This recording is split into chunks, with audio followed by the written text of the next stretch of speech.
സന്തോഷത്തിൻ്റെ പേരിലുള്ള ഒരു ഫോട്ടോഗ്രാഫിയോ പോലും അനുവദിച്ചു കൊടുക്കാത്ത തീവ്രമായ സങ്കുചിതത്വമല്ല വേണ്ടത്.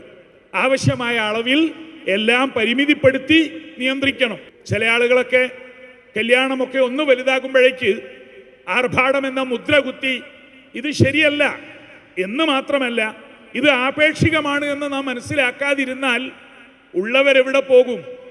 ഇല്ലാത്തവരെ മാത്രം പരിഗണിക്കുകയല്ല, ഉള്ളവരെ അതർഹിക്കുന്ന വിധത്തിൽ പരിപാലിക്കണം. ഈ സന്തോഷ സന്ദർഭത്തിൽ ഒരു വലിയ പ്രഭാഷണത്തിൻ്റെ അനുയോജ്യമായ സന്ദർഭമല്ല. ഈ രണ്ട് കുടുംബങ്ങൾ തമ്മിൽ ഒന്നായി തീരുമ്പോൾ അതിന് സാക്ഷ്യം വഹിക്കാനും ആശംസകൾ അർപ്പിക്കാനുമാണ് ഇരു കുടുംബത്തിലെയും അവരോട് ബന്ധപ്പെട്ടവരുടെയും ആളുകൾ സന്തോഷപൂർവ്വം സംഗമിച്ചത്. ഉന്നതരായ സാമൂഹിക, രാഷ്ട്രീയ, സാംസ്കാരിക, മതമേഖലകളിലെല്ലാം ശ്രദ്ധേയരായ വ്യക്തികൾ, പ്രമുഖർ നമ്മുടെ കൂടെയുണ്ട്. കുടുംബക്കാരും നാട്ടുകാരും പ്രിയപ്പെട്ടവരും ഒക്കെ ഉണ്ട്. നമ്മുടെ പ്രിയപ്പെട്ട പാനൂര് മുനീർ സാഹിബിൻ്റെ പ്രിയപ്പെട്ട മകൾ അംന ഫാത്തിമയും പ്രിയപ്പെട്ട നമ്മുടെ സ്നേഹിതൻ മാട്ടൂൽ നൂറുദ്ദീൻ സാഹിബിൻ്റെ മകൻ മുഹമ്മദ് നാസിമും തമ്മിലുള്ള ഈ വിവാഹ ഉടമ്പടിയുടെ ഈ സൗഹൃദ സന്ദർഭത്തിൽ മർഹബൻ ബിദ്ദുയൂഫിൽ കിറാം الذين قدموا إلينا من الإمارات العربية السعودية من أحبابنا المحترمين نرحبهم ونرحبكم جميعا. وهذا المجال لا يمكن أن نطيل. കൂടുതലായി സംസാരിക്കുന്ന സമയമല്ല. വിവാഹത്തിൻ്റെ ഈ സന്തോഷം വളരെ സ്നേഹത്തിലും സന്തോഷത്തിലുമായി ആഹ്ലാദത്തിലുമായി കഴിയേണ്ടതാണ്. സന്ദേശങ്ങളെല്ലാം ഉൾക്കൊണ്ടുകൊണ്ട് എല്ലാറ്റിനും ഒരു പരിധിയും അതിരുമുണ്ട്. അതിന് കടക്കാത്ത പരിധികളെ പരിപാലിക്കുന്ന ഇത്തരം വേദികൾ നാം എപ്പോഴും അറിയേണ്ട ഒരു കാര്യം, പരിശുദ്ധ ഖുർആനിൽ അല്ലാഹു പറയുന്നുണ്ട്, വകുലു വശ്റബു വലാ തുസ്രിഫു. നിങ്ങൾ ആഹരിക്കുക, കുടിക്കുക, തിന്നുക, പക്ഷെ അമിതമായി പോകാൻ പാടില്ല. ഇന്നല്ലാഹ ലാ യുഹിബ്ബുൽ മുസ്രിഫീൻ. ഇവിടെ ആഹരിക്കുന്ന കാര്യത്തിൽ പോലും പരിധി ലംഘിക്കരുത് എന്ന ഖുർആനിൻ്റെ നിർദ്ദേശം സുചിന്തിതമാണ്. എന്നാൽ ഈ പരിധിയും പരിമിതിയും എങ്ങനെയാണ് നിശ്ചയിക്കേണ്ടത്? ആൾക്കനുസരിച്ച്, പ്രായത്തിനനുസരിച്ച്, ആരോഗ്യാവസ്ഥക്കനുസരിച്ച് നിയന്ത്രിക്കപ്പെടേണ്ടതാണ് ആഹാര ഭോജ്യത്തിലെ പരിധിയും പരിമിതിയും. ഇതുപോലെയാണ് വിവാഹ ചടങ്ങുകൾ, പരിപാടികളൊക്കെ. അത് ആപേക്ഷികമാണ്, ആർഭാടമായി പോകാതെ എന്നാൽ ആവശ്യമായ അലങ്കാരങ്ങളും സ്നേഹം പങ്കുവയ്ക്കലും വിഭവസമൃദ്ധമായ ആഹാരം കൊടുക്കലുമൊക്കെ ആപേക്ഷികമായ രീതിയിൽ നിർണയിക്കപ്പെടേണ്ടതാണ്. അതുപോലെയാണ് വിവാഹവേദിയിലും മറ്റും നടക്കുന്ന കളിയും തമാശയും പാട്ടും. ഇതെല്ലാം അർഹമായ അളവിൽ അംഗീകരിക്കപ്പെടേണ്ടതും അനുവദിക്കേണ്ടതുമാണ്. ബന്ധപ്പെട്ടവർ അനുവാദം കൊടുക്കുന്നില്ലെങ്കിൽ സ്വാഭാവികമായും അതൊരു ലംഘനമായി മാറി ഓരോരുത്തരും തോന്നിയതുപോലെ ഓരോ രീതികൾ സ്വീകരിക്കാൻ തുടങ്ങും. അതിനെയാണ് കണ്ടറിഞ്ഞ് നിയന്ത്രിക്കേണ്ടത്. ആപേക്ഷികമാണെല്ലാം.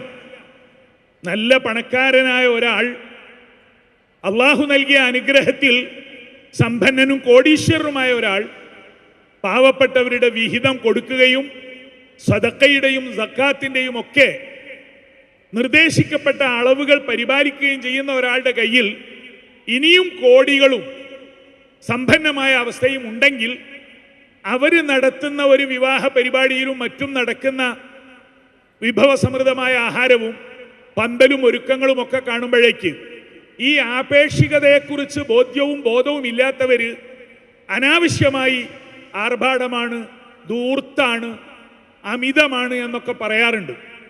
അത് മനസ്സിലാക്കാനാണ് ആഹാര നിയന്ത്രണത്തിൽ പോലും ആപേക്ഷികമാണ്.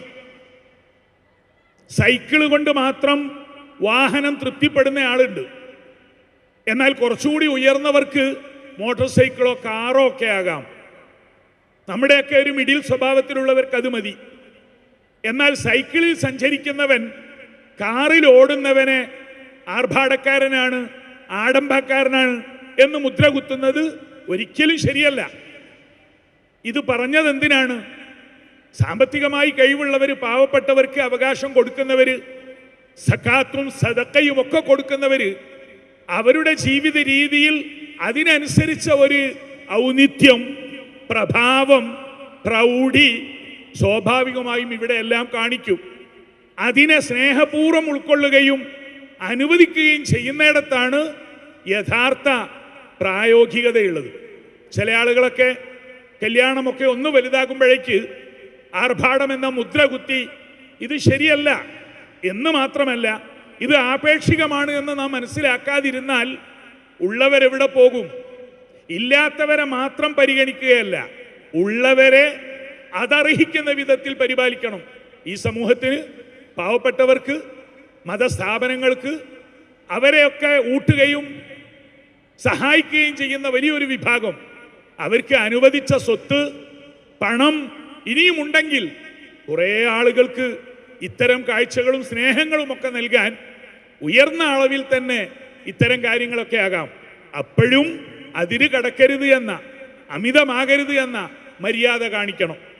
ഇപ്പോൾ ഉദാഹരണത്തിന് കല്യാണ വീട്, ഇതൊരു വലിയ ആഘോഷത്തിൻ്റെ ചടങ്ങാണ്.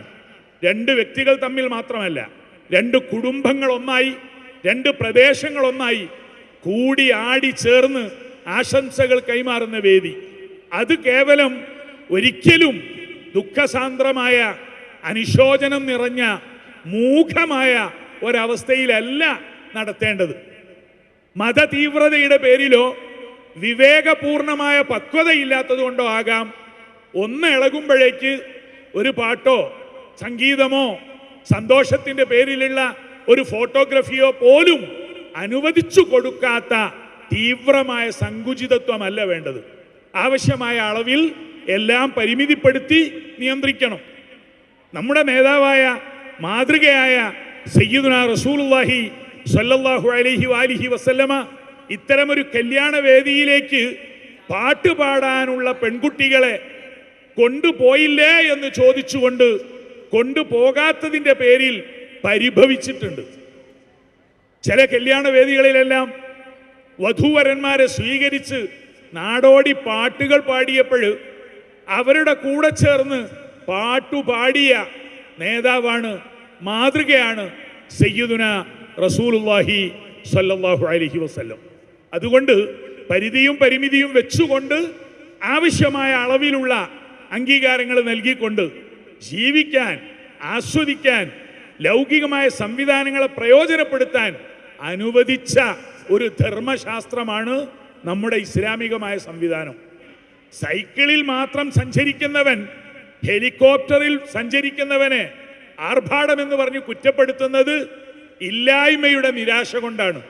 അതൊരിക്കലും പക്വമായ രീതിയല്ല. സന്ദർഭത്തിനും സാഹചര്യത്തിനും അനുസരിച്ചുള്ള വളർച്ചയ്ക്ക് നമുക്ക് കഴിയണം. ഈ ഒരു സന്ദേശം ഇവിടെ പകർന്നു നൽകാനുള്ള കാരണം, വിവാഹത്തിലൂടെയുള്ള ഉൾച്ചേർച്ച, അത് എന്നുമെന്നും ബറക്കത്തോടെ നിലനിൽക്കുന്ന, നിഅമത്തോടുകൂടി തുടരുന്ന, ഈ സമൂഹത്തിന് പ്രയോജനമുള്ള വലിയൊരു കുടുംബമായി വളർന്ന് വികസിക്കാൻ പടച്ച തമ്പുരാൻ അനുഗ്രഹം നൽകട്ടെ, തൗഫീഖ് നൽകട്ടെ. ഈ സദസ്സിൽ സംബന്ധിച്ച നമുക്കെല്ലാവർക്കും ഈ സന്തോഷം അല്ലാഹു തആല ഒരു ബറക്കത്തിൻ്റെ, ഭക്തിയുടെ, ആരാധനയുടെ, ഇബാദത്തിൻ്റെ മാർഗമായി നമ്മിൽ നിന്ന് സ്വീകരിക്കട്ടെ. ആമീൻ. വ ആഖിറു ദഅവാന അനിൽ ഹംദുലില്ലാഹി റബ്ബിൽ ആലമീൻ.